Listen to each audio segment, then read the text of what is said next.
Après son interpellation devant la représentation nationale, aujourd'hui, le ministre de l'Intérieur, le patron de la territoriale, a répondu aux attentes justement de la représentation nationale. Il était devant les élus, il a apporté les éléments de réponse. On en parle ici et dans un instant. On parlera également de la déchéance du ministre de l'économie, Jean-Marie Kalumba, qui a été déchu par l'Assemblée nationale, reproché de plusieurs actes, notamment de la mauvaise gestion et des détournements des fonds alloués au Chinchard. On parlera aussi de ce qui se passe au niveau de l'UDPS. Parce qu'ici, nous avons un cadre de l'UDPS sur ce plateau et il est également communicateur de l'Union sacrée. On parle juste après cela.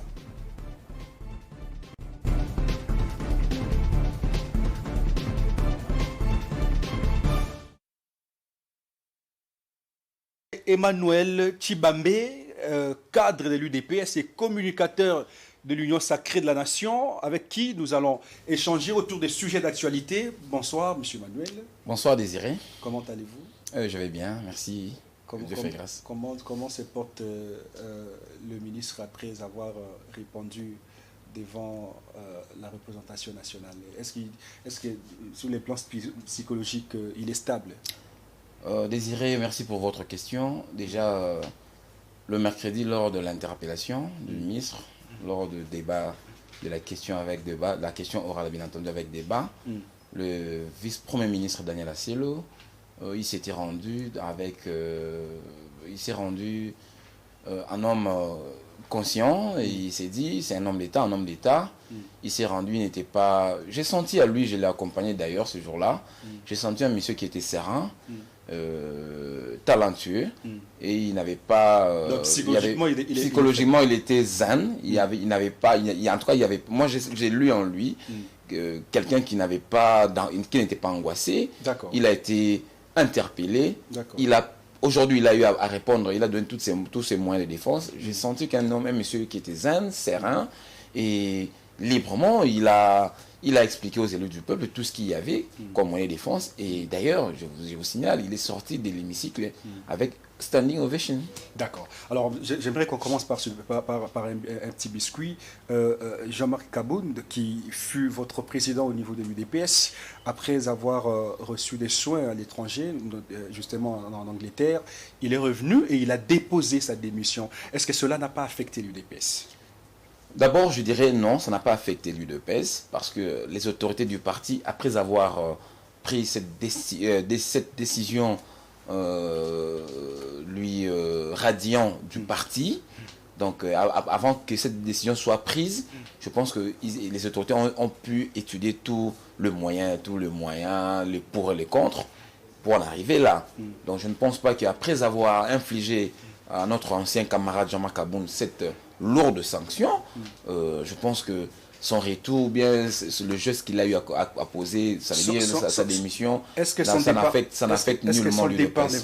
Est-ce que son départ ne va pas changer l'UDPS? Par exemple, sur les plans négatifs, on a comme l'impression que Kabound était un homme qui centrait l'UDPS, qui avait la force autour de lui, et qui était imperturbable au niveau de l'UDPS. Mais le fait qu'il soit parti, est-ce que cela ne va pas impacter négativement sur l'UDPS? D'abord, fausse illustration. Vous savez, moi je suis né au début des années 80, vraiment juste au début.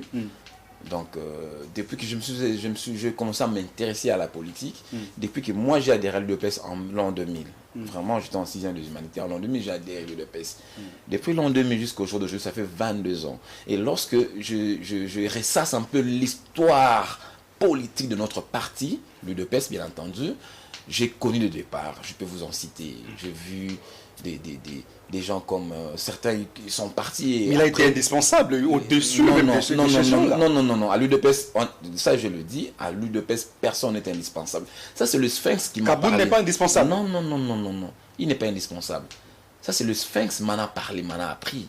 Vous savez, moi, j'ai quand même la chance, je ne suis pas seul, mais je fais partie de ceux-là qui sont passés entre les mains du fait docteur Étienne Tshisekedi Lumumba. J'ai eu l'occasion de le côtoyer, même en miniature. Mais lui-même, vous l'avez côtoyé justement, mais lui-même, là, le Sphinx délimité, appelait Jean-Marc Kabound comme étant un héros. Oui, appeler quelqu'un un héros, cela ne lui octroie pas le titre d'être indispensable. Non. Alors, vous savez, je vais revenir sur ça. Je disais, j'ai connu trop de départs au sein de l'UDPS. Ces départs-là n'ont jamais affecté notre parti. Par contre, ça ragaillardit le parti. Ah bon? Jean-Marc Kabound, je peux vous poser une question directe. Est-ce que vous, en 2005, le 30 juin 2005, quand nous nous battions à côté de Tshisekedi, regardez-moi sur ma tête, j'ai une balafre juste à côté. Je l'ai connu à la permanence vers Zignas, chez notre ancien secrétaire Mavungu. Je l'ai connu le 30 juin 2005. Souvenez-vous, lors de la transition, le 30 juin, tout s'arrête. J'ai connu cette balafre ce jour-là, là, au sein de l'enceinte, dans l'enceinte de notre ancienne permanence. Est-ce que c'était pas vous connaissiez Jean-Marc Kabound? Soyons honnêtes envers nous. Je ne nie pas l'apport de Jean-Marc Kabound au sein du parti. Et le poids? Non, pas le poids. Je ne nie pas, on ne parle pas de poids. C'est l'UDPS qui donne le poids. Je vous dis, en 2005, vous connaissez Jean-Marc Kabound. Je n'aimerais pas qu'on fasse un mauvais parallélisme. Je n'aimerais pas nier ici le combat de Jean-Marc Kabound. Ça, à moins que je sois animé de la mauvaise foi. Jean-Marc Kabound, c'est notre ancien camarade Jean-Marc Kabound, a lutté, a milité pour le compte du parti. Malheureusement, son comportement kafkaïen lui a conduit aujourd'hui à l'éviction. Mais moi, je n'aimerais pas que les gens disent qu'il était indispensable à l'UDPS. Au niveau par exemple, de l'Assemblée nationale, il pesait quand même quand il fut Premier vice-président. Justement, ça c'est un raccordement illicite. Moi, je n'aimerais pas que nous puissions rester. Vous ne pensez pas qu'au niveau de la représentation nationale, l'UDPS a perdu quelqu'un d'important au niveau, par exemple, de la tête ou du bureau de l'Assemblée nationale? Nous avons perdu un camarade à nous. Je le dis, ici, je regarde la caméra, moi, Emmanuel Tshibambe, les jours où j'ai appris que notre camarade ne ferait plus partie de notre formation politique, ça m'a affecté, ça je le dis. Mais ça ne m'a pas assommé. J'ai dit, la vie, vous savez, dans la vie, il faut aussi accepter la séparation. Il faut aussi accepter. Mais à quel moment? Non, il n'y a pas à quel moment? Il n'y a pas de moment, il n'y a pas de mauvais moment pour accepter une séparation. Quand ça arrive, ça arrive. Vous savez, dans la vie, je l'ai dit, il faut savoir aussi accepter la séparation. Lorsque ça s'arrête, ça s'arrête. Ça s'arrête, on en a vu. Peu importe le moment. Lorsque le temps vous dit stop, c'est stop. Ça s'arrête. On en a connu. Écoutez, les gens ont supputé. Je me souviens encore en 2007. Les gens ont dit, les gens ont crié que notre caméra est partie du PPRD, que Kabila serait fragilisé. Ça n'a pas été le cas. Nous avons vu au MLC, nous avons vu des départs, c'est juste des cas d'illustration. Nous avons vu les départs des gens comme des Olivier Kamitatou, les François Mwamba, les F. Bazaï, non, pas F. Bazaïba, comment? Le Thomas Louaka, ils sont nombreux. Les Ndom Daombel, les gens ont dit que le MLC serait expurgé de la scène politique congolaise. Mais justement, le MLC, chez nous. Non. Quand le MLC avait ses choix, le MLC... Je prends l'illustration parfaite chez nous, à l'UDPS. Peu avant les élections, nous avons connu des départs. Moubaké, Tchibala, ils sont nombreux, ils sont partis. Qu'est-ce que les gens n'ont pas dit sur l'UDPS? Ah non, le Sphinx est mort, et avec tous ces départs, tous ces départs que nous enregistrons, l'UDPS serait tombé. Par contre, Augustin Kabou et Kabound, ils ont lutté, ils ont travaillé, y compris nous également, le militant de base, nous les avons accompagnés. Aujourd'hui, nous avons hissé l'UDPS au sommet de l'État. C'est pour vous dire que nul n'est indispensable. Aujourd'hui, Kabound est parti, Augustin Kabouya est là, Emmanuel Tshibambe est là, Smalto Tchaba Patrick est là. Donc nous sommes là tous, nous faisons toutes nos forces pour que nous puissions hisser l'UDPS là où elle est actuellement. Et j'aimerais ici paraphraser, tout en chutant par rapport à cette question, que nul n'est indispensable à l'UDPS. Ok, d'accord, nul n'est indispensable à l'UDPS, mais est-ce que vous n'avez pas peur de la fragilisation, par exemple, de l'UDPS si Jean-Marc Kabound s'est fait aujourd'hui opposant de l'UDPS, connaissant, en tant que fils de l'UDPS, connaissant les tenants et les aboutissants de l'UDPS, connaissant le rouage du pouvoir de l'UDPS, est-ce qu'il ne peut pas vous fragiliser? Vous n'avez pas peur de la fragilisation venant de Jean-Marc Kabound? À ma connaissance, à l'époque, les Birindois, les les Méndés, tous ceux-là qui composaient l'UDPS à l'époque, vous vous souvenez-vous, à l'époque de la conférence nationale, tout à fait. Toutes ces personnalités-là étaient des ténors au sein de l'UDPS. Lorsqu'ils ont choisi de pouvoir quitter l'UDPS et cavaler ailleurs, ça n'a pas fragilisé l'UDPS. Nous avons connu à la veille, pas la veille, 2 ans avant les élections, nous avons connu un grand départ de notre ancien secrétaire général adjoint, M. Bruno Tshibala, qui vous ne me direz pas que Kabound connaît mieux l'UDPS plus que Tshibala, ça vous ne me le direz pas. Mais moi, quand j'ai connu ce départ, je me suis dit, bon, à l'époque, j'étais un petit peu traumatisé, disant que mais comment les têtes couronnées du parti font défection. Je me dis, peut-être que ça va fragiliser le parti. Mais après, je me suis rendu compte, non, l'UDPS, ce ne sont pas des individus. L'UDPS, c'est l'âme, c'est le corps, c'est l'âme, c'est les corps. Les individus viennent juste s'approprier du nom de l'UDPS et se faire grand. Aujourd'hui, il semblerait qu'il est co-auteur de ces pouvoirs.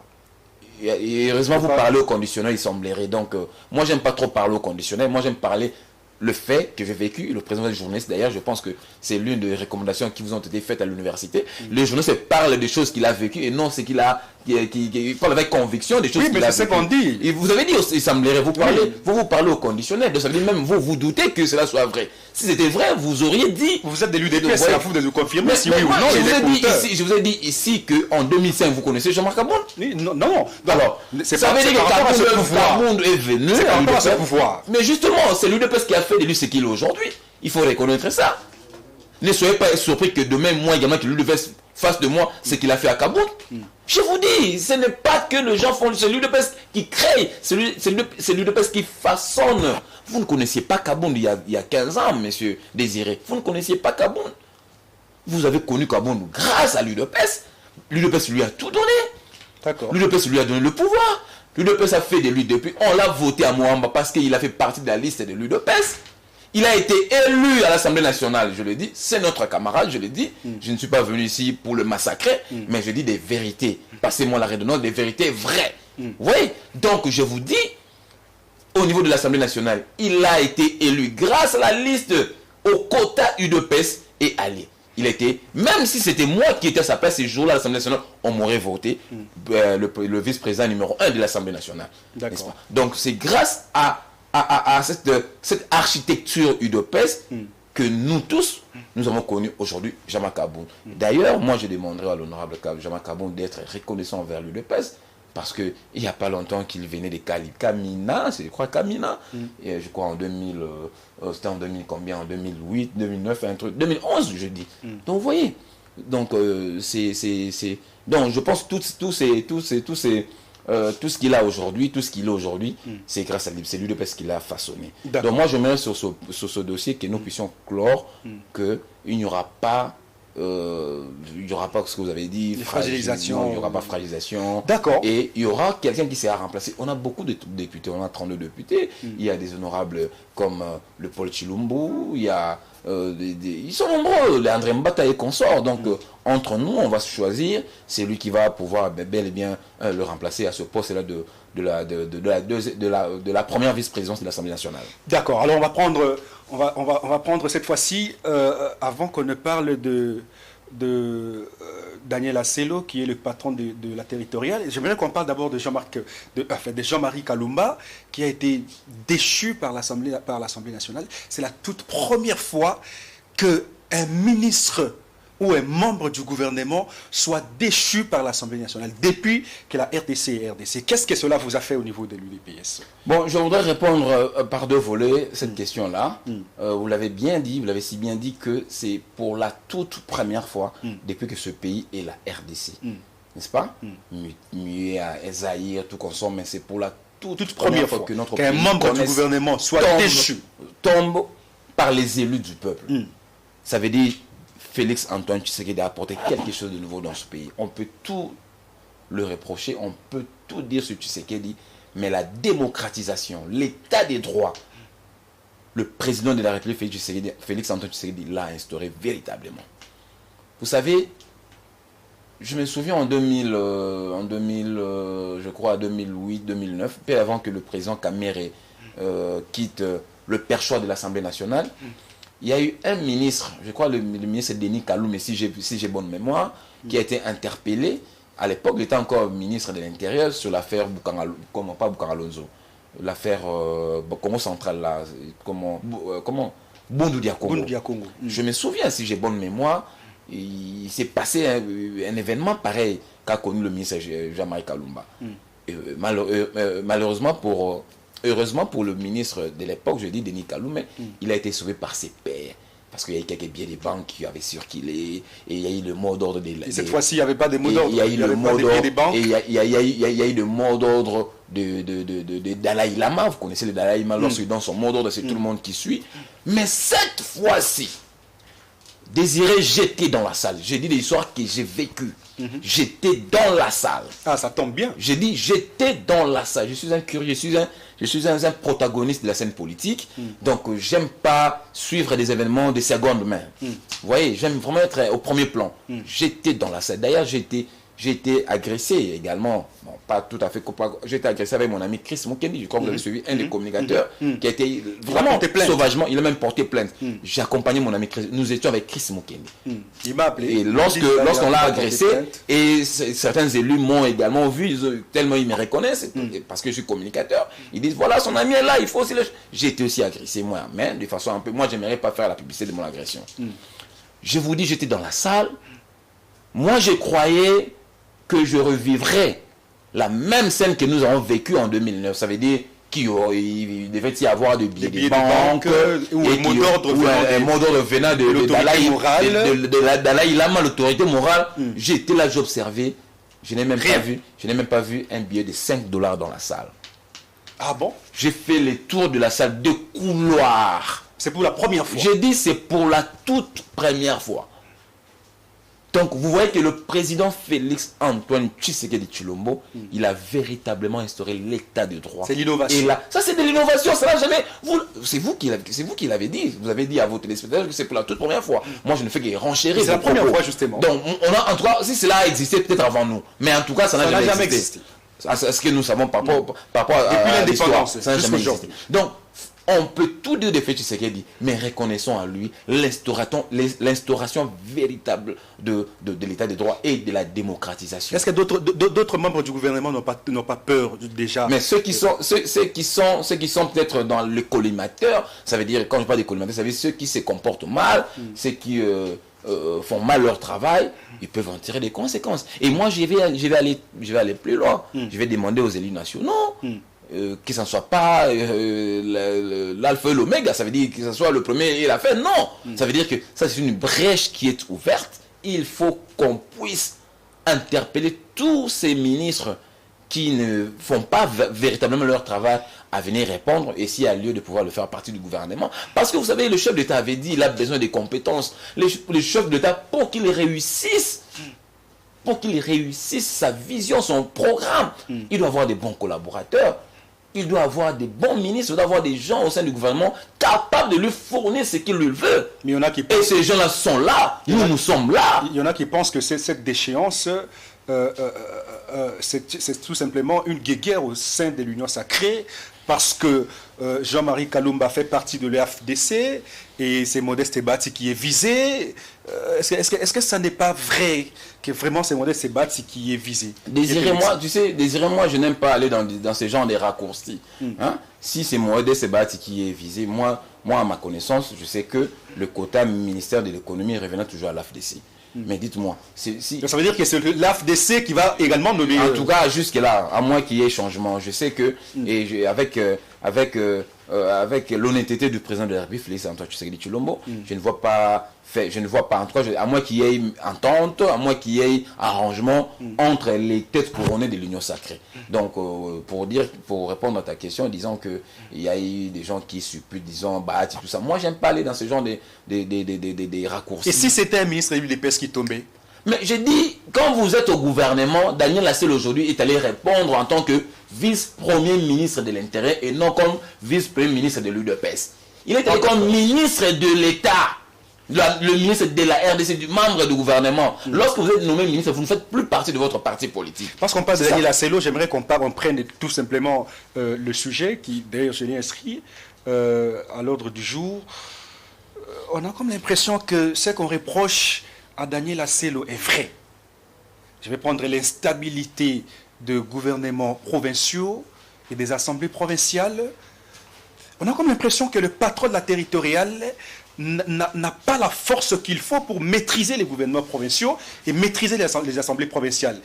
Ici, il y a des échéances de gouverneurs, destitution de gouverneurs, il y a problème au niveau de l'assemblée provinciale. Donc, par ici, par là, jusqu'à nous amener à l'élection des gouverneurs des 14 provinces.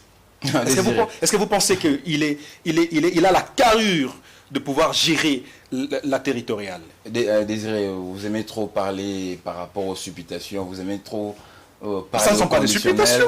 Non, mais lorsque vous dites que on a comme l'impression, ça veut dire que même vous êtes sceptique. Mais vous vivez au Congo. Non, mais bien sûr, mais moi je n'ai pas cette impression. Vous voyez, vous avez quelle impression? Non, ma parole est contre la vôtre, disant que moi je n'ai pas cette impression là. Non, pas contre la mienne, parce que moi je pose la question. Justement, c'est à vous de poser la question. Je réponds à votre question en disant, que même vous-même vous n'y croyez pas. Vous ne croyez pas que l'impression que vous avez est-elle vraie? Vous ne croyez pas. Écoutez, voilà pourquoi j'appelle ça impression. Daniel Asselo est VPM il y a à peine 9 mois. À peine 9 mois. Daniel Asselo. Il est VPM il y a à peine 9 mois. Ça veut dire quand il a pris ses fonctions en tant que vice-premier ministre, ministre de l'Intérieur, il a hérité tout ce dont vous énumérez ici. Tout ça, tout ce que vous dites ici, Asselo les a hérité. Mais il est là pour changer. Justement. Alors, justement, est-ce que dans ce pays, bien avant Asselo, vous n'avez pas connu des gouverneurs déchus, allant même, faire écho aux instances judiciaires, et ces instances judiciaires ont rendu des arrêtés à sa défaveur? Vous n'avez pas vu ça? Et que le ministre n'a jamais quitté ses fonctions. Vous n'avez pas vécu ça? Je peux vous énumérer quelques cas d'illustration si vous voulez. Au Congo central, M. Atoumatoubouane, déchu par l'Assemblée provinciale. La Cour constitutionnelle a rendu un arrêt, les destituants, qui n'a jamais été mis en exécution. Sont nombreux. Alors avant Moukoumadi, que je finis par Moukoumadi et puis je vais revenir. Moukoumadi au Congo central, Moukoumadi au Sankourou, pardon, mais posez-vous la question. Est-ce que ces deux noms que je vous ai cités sont toujours là dans leur province? Non, la réponse elle est non. C'est grâce à la maestria et au bon sens et au dynamisme et surtout à la compétence de Daniel Asselo que ces deux gouverneurs-là ne sont plus. Il a fait respecter la loi et surtout les arrêts des instances judiciaires. Moi, j'aimerais qu'on prenne le propos de Daniel Asselo aujourd'hui, après avoir donné des réponses à la représentation nationale. Daniel Asselo s'est exprimé au micro de la 10e rue. On va prendre cette réaction de Daniel Asselo et puis on revient juste après. Je remercie très sincèrement le bureau de l'Assemblée nationale, l'auteur de la question, l'honorable Kayembe, et tous les autres députés nationaux de notre pays, pour l'occasion qu'ils viennent de me donner, de pouvoir me prester devant eux pour leur expliquer la situation par rapport à la gestion de nos provinces. Parce que si cette question orale ne venait pas, les gens pouvaient continuer à penser que à la base de ce qui se passe dans nos provinces, c'est le VPM Asselo. Non. C'est comme ça que j'ai pris précaution de pouvoir rappeler à leur attention que lorsque je suis arrivé au gouvernement, j'ai trouvé 17 provinces en crise. Donc, quand je suis arrivé, j'ai trouvé 15 gouverneurs de provinces déchus de leurs fonctions. 2 qui étaient encore là et qui sont partis pendant que moi j'étais là. Tout ce que je devais faire et que la loi me permettait, c'est de prendre acte de la démission de ces gouverneurs-là et de désigner, comme la loi électorale me le permet, de pouvoir désigner ceux que vous appelez ou que les gens appellent des intérimaires, mais que moi, me basant sur la loi, je les appelle ceux qui expédient les affaires courantes. Alors, Emmanuel Tshibambe, vous avez suivi le vice-premier ministre et ministre de l'Intérieur, l'allocution. Est-ce qu'il dit vrai, selon vous? Je l'ai précisé, tout ce que j'ai dit. Vous avez dit qu'il a hérité de cette situation chaotique. Mais il est là pour changer. Vous n'avez pas à hériter une situation et que la situation doit demeurer. Non, mais il vous a bien dit, je l'ai dit ici précédemment, qu'il y a eu quelques gouverneurs qui étaient déjà déchus, mais exerçant encore leurs fonctions. Et quand lui est arrivé, il a tapé du poing sur la table, il a dit non, ça ne peut plus se passer comme ça. Et je peux même citer leurs noms. Et ces deux gouverneurs sont partis. Mais c'est grâce, je reviens, c'est grâce à Daniel Aselo que ces gouverneurs sont partis. Ça déjà, il y a un changement. Il faut l'accepter, cher ami. Ne voyons toujours pas des trains qui n'arrivent pas en gare. Il faut aussi saluer l'initiative parce que son prédécesseur n'avait pas pu le faire. Mais lui, en arrivant, il a dit non, il faut que les arrêts de la cour soient exécutés. Et il a tapé du poing sur la table, cher ami. Mais je n'ai vu personne, même vous qui êtes de la presse, saluer le geste de Non, on en avait parlé. Vous n'êtes là que pour ne voir des trains qui n'arrivent pas on en avait parlé. Disant qu'il est assez lourd, comme vous me dites tout à l'heure là, est-ce qu'il ne peut pas arranger? Là, déjà, le fait qu'il fasse partie de gouverneurs, il a déjà arrangé. Mais l'instabilité continue dans les assemblées provinciales. Non, les assemblées provinciales. Les assemblées provinciales. Écoutez, le Daniel Aselo. Je peux vous donner des exemples? Non, j'en ai, je maîtrise, j'en ai. Et puis là aussi, il y a de l'amalgame. Les assemblées provinciales ne dépendent pas directement du VPM Daniel Aselo. Ça aussi, il y a amalgame. Ne dépendent pas directement du VPM Daniel Aselo. Mais il gère la territoriale. Non, justement, il gère la territoriale. Mais lorsqu'il y a péril en demeure et qu'il y a Aselo veut mettre de l'ordre, ce sont ces mêmes assemblées provinciales qui sèment ces désordres dont nous vivons.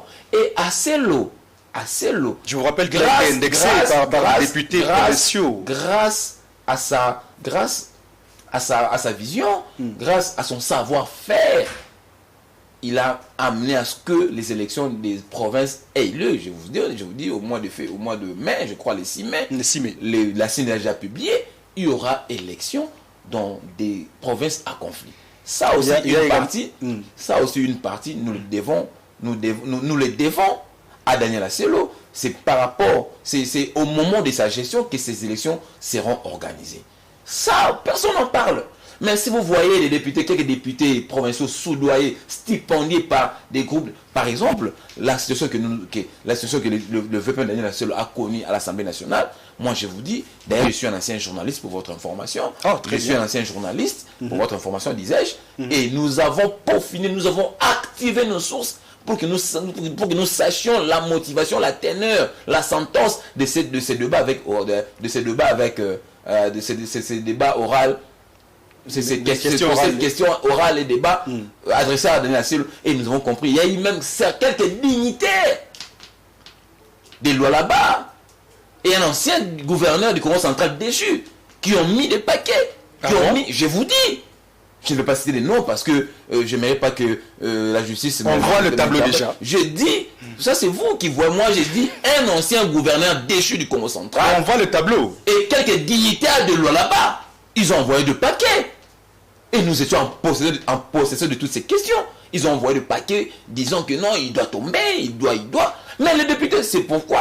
Mais au Lualaba quand même... Laissez-moi d'abord faire cet éloge aux députés nationaux. Ici, c'est une occasion pour moi de féliciter, de remercier, surtout de féliciter les députés nationaux et l'initiateur de la question orale, je crois, l'honorable Jean-Pierre... comment il s'appelle, Jean-Pierre.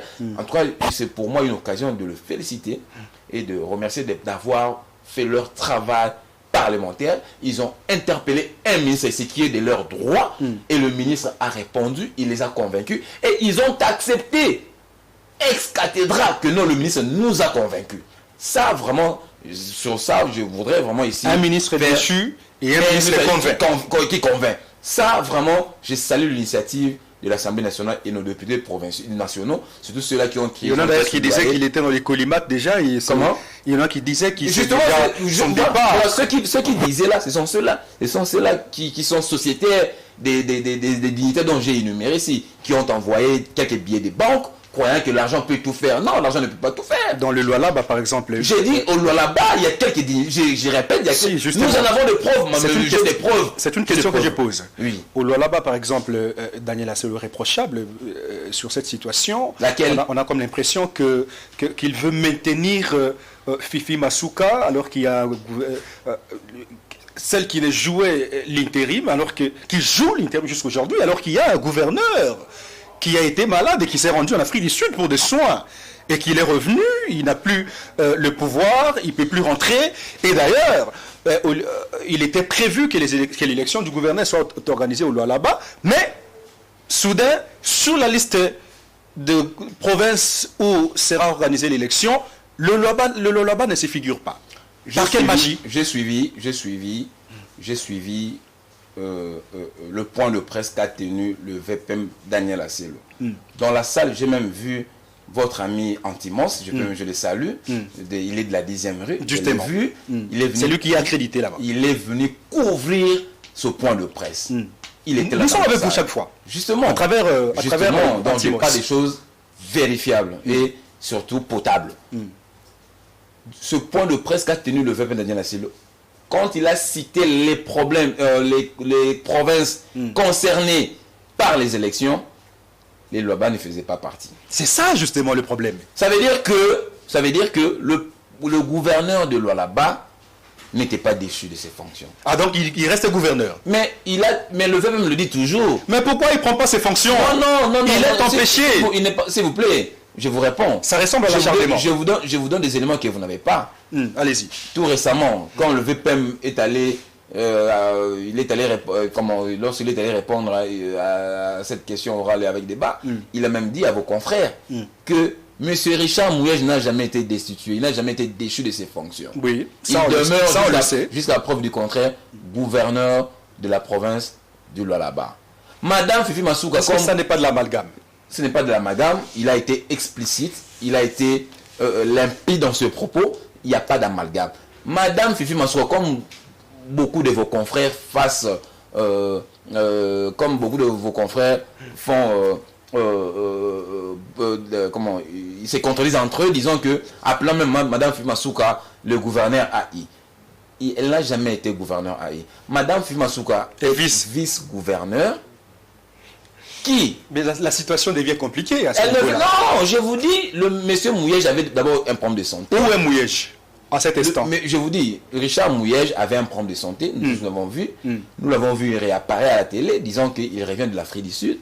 Alors, il s'est rendu à l'étranger. Mouyej est au pays. En tant que gouverneur de Lualaba, oui. Mouyej ne peut pas diriger la province parce que le vice s'est accaparé des fonctions. Est-ce que vous savez... soutenu par le ministre de l'Intérieur. Vrai ou faux? D'ailleurs, c'est faux. Pour vous répondre directement, c'est faux. D'ailleurs, il y a même certaines voix disent que si vous me dites que le vice-gouverneur Fifi Masuka, soutenu par le VPM, je me dis il y a contradiction. Comment ça? Et il y a de ceux-là qui disent que le VPM et le VPM ne veut plus de Fifi Masuka. C'est pourquoi il fait... D'ailleurs, aujourd'hui, si Richard Mouyej, moi j'ose croire qu'il va répondre à ses fonctions incessamment. J'ose croire parce que il est déjà à Kinshasa. Il était à l'extérieur. Ça veut dire que Fifi n'est pas soutenu par l'UDPS. Je vous dis, ça n'a jamais été le cas. Ça n'a été jamais le cas. Fifi Masuka n'a jamais été soutenu par lui. D'ailleurs, pourquoi vous faites pas? Pourquoi vous citez l'UDPS dans ça? On a comme l'impression qu'elle est de l'UDPS. Est-ce que c'est l'UDPS qui a retenu Fifi? On l'appelle Béton là-bas. Est-ce que c'est l'UDPS? Au Lualaba, on l'appelle Béton. J'ai un ami qui s'appelle Béton, qui est aussi animateur. Un ami qui s'appelle Béton. C'est tout le monde qui s'est fait appeler Béton. Même moi, dans mon quartier, je vous dis, il y a certains... On vous appelle Béton. Il y a certains de mes voisins qui m'appellent aussi Béton. Donc appeler quelqu'un de béton ne lui octroie nullement le droit d'être membre de l'UDPS. Le mot béton, tellement il est devenu célèbre, vous savez, le chef d'État, on lui a surnommé ce nom par ses actions qu'on n'a jamais vues dans ce pays. C'est pourquoi on lui a donné ces surnoms. Donc moi je pense que lorsqu'on appelle quelqu'un de béton, il a eu à commettre certains actes indélébiles, certains actes qui n'ont jamais existé, c'est pourquoi on l'appelle béton. Donc que Madame Fimasoua se fasse appeler béton, cela ne lui octroie pas le titre ou l'étiquette d'être membre de l'UDPS. Ça je dis non. Et puis à l'UDPS on n'y entre pas quand on n'y entre pas quand on veut. Ah bon? L'UDPS n'est pas un capharnaüm, non. C'est-à-dire quoi? Ça veut dire que ce n'est pas parce que vous vous faites appeler béton, vous vous faites appeler mon abouté, et directement, vous êtes membre de l'UDPS. Non, messieurs. Ce n'est pas un capharnaüm. Il y a des normes pour que vous fassiez partie de l'UDPS. Ça veut dire que vous devez aller adhérer à la cellule. C'est aux cellules qu'on fait l'adhésion. Ce n'est pas comme ça, vous venez, ça ne se décrète pas par décret divin. Non. Ça ne se décrète pas. Donc, même si on vous appelle Fatih Béton, on vous appelle Monabouté, on vous appelle qui que ce soit, si vous prenez ces surnoms-là, ne croyez pas que vous devenez automatiquement membre de l'UDPS. Non. Ça, c'est de l'anarchie. Ça ne se passe pas comme ça chez nous. Avant qu'on prenne, parce qu'on doit parler de l'UDPS, il y a un désordre. Bon, j'appelle ça un désordre parce qu'il n'y a pas de mots. J'appelle ça un désordre au sein de l'UDPS. Il y a beaucoup d'actes qui le prouvent. Mais j'ai quand même une question directe à vous poser. Vous êtes conseiller de Daniel Assello, ministre de l'Intérieur, vice-premier ministre et ministre de l'Intérieur. Et si on vous posait la question de pouvoir reprocher Daniel Assello par rapport à sa gestion de la territoriale, qu'est-ce que vous lui direz? Si j'étais son conseiller, j'ai un lieu, un endroit approprié de lui prodiguer comme conseil. Qu'est-ce que vous reprochez à Daniel Assello? Ça ne sera pas sur le plateau de la 10e rue que je le ferai. Donc j'ai des canaux susceptibles, j'ai des canaux appropriés, je sais comment le voir, je sais comment l'atteindre, je lui dirai, VPM, voilà, par rapport dans mon secteur, par rapport à ceci, par rapport à ces têtes, moi je pense que vous devez faire ceci, et patati, et patata. Ça ne sera nullement sur un plateau de télé, ni sur la toile, voilà. Très bien. Alors, voici la question. Quel peut être le défaut de Daniel Assello et la qualité de Daniel Assello? Bon, ce qui peut être son défaut, c'est peut-être, c'est un monsieur accueillant, c'est un réceptacle beaucoup plus accueillant. C'est un défaut, ça? Mais vous me posez la question, c'est à moi de vous répondre, non? N'est-ce pas? Donc, ma réponse ne vous est pas satisfaite? Vous voulez que je réponde comme vous voulez, c'est ça? Je parle du défaut. Justement, mais je vous réponds, vous m'avez posé la question. Donc, souffrez que je vous donne ma réponse. Mais vous faites l'ironie. Comment ça? Vous interprétez mes intentions, comment ça?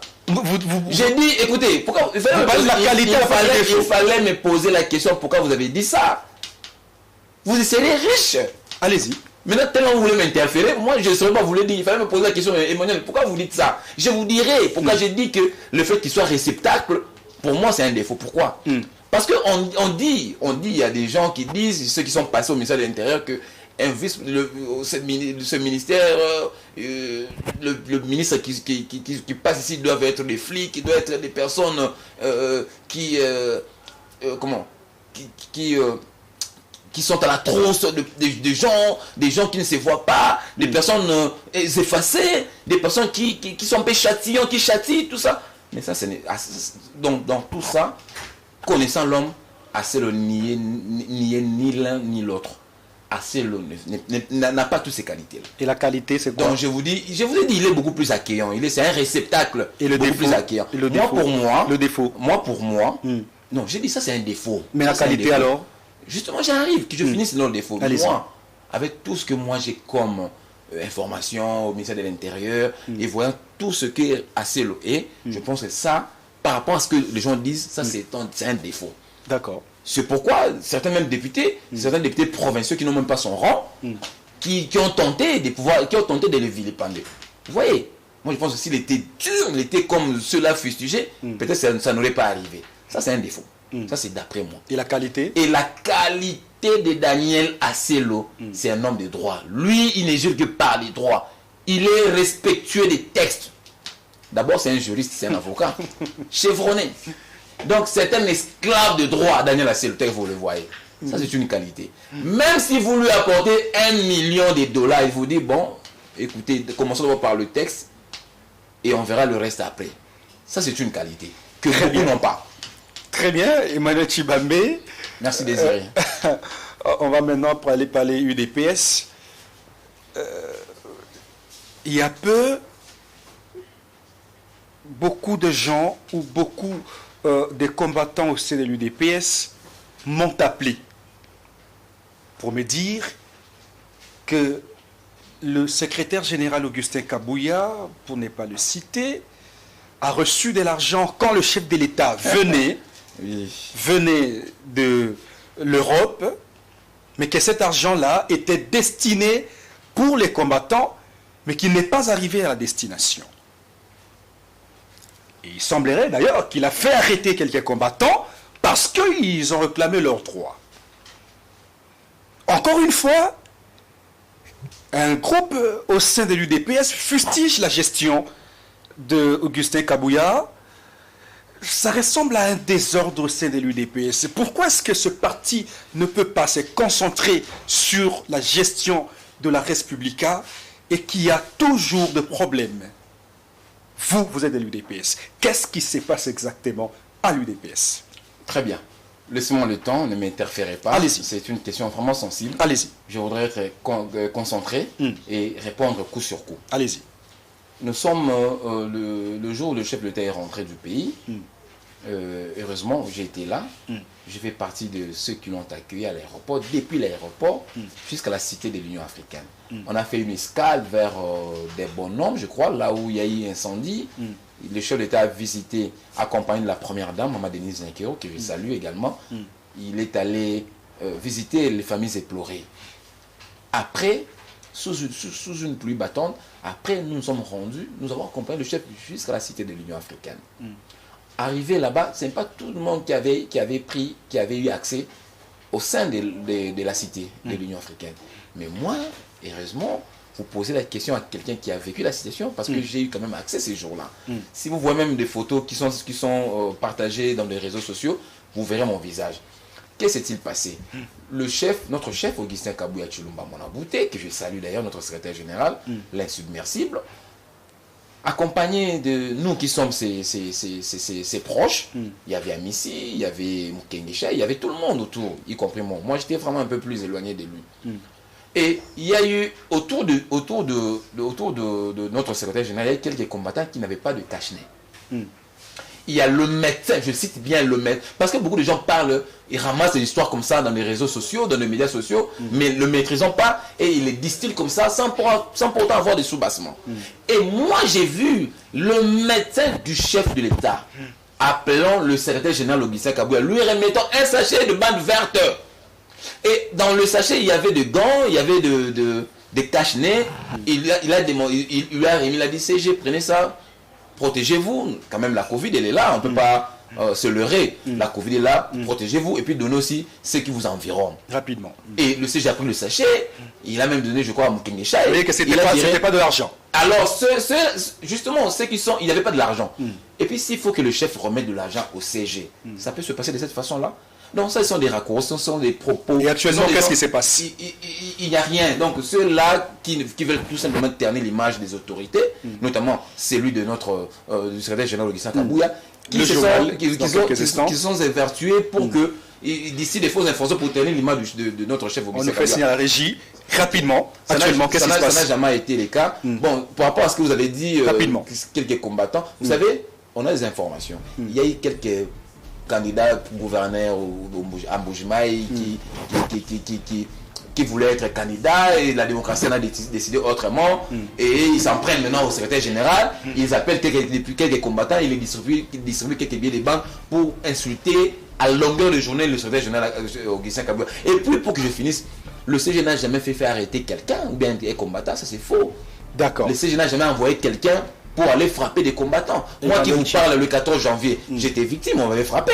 D'accord. Notre ami le 14 mars, il a été frappé. Est-ce que c'est le CG qui a aussi envoyé que ces gens puissent nous frapper? Amalgame. Merci. Kabouya a beaucoup à faire, il n'a pas à faire. Ça, ce sont des raccourcis. Kabouya n'en a même pas. Merci beaucoup. Il ne peut même pas se comporter pareil. Merci beaucoup. Vous avez suivi l'allocution d'Emmanuel Tshibambe, communicateur de l'Union Sacrée et cadre au sein de l'UDPS. Merci d'être passé. Merci Désiré. Le journal, c'est dans quelques Je instants. pense que c'est la première fois. Mais que ça soit la dernière fois. Que ça ne soit pas le dernier des Mohicans. Très bien. C'est votre chaîne. Merci. C'est à tout le monde. La chaise, elle est vide. Restez branchés sur les antennes des 10e rue télévision. Elisabeth Ochope est déjà sur le plateau pour le journal.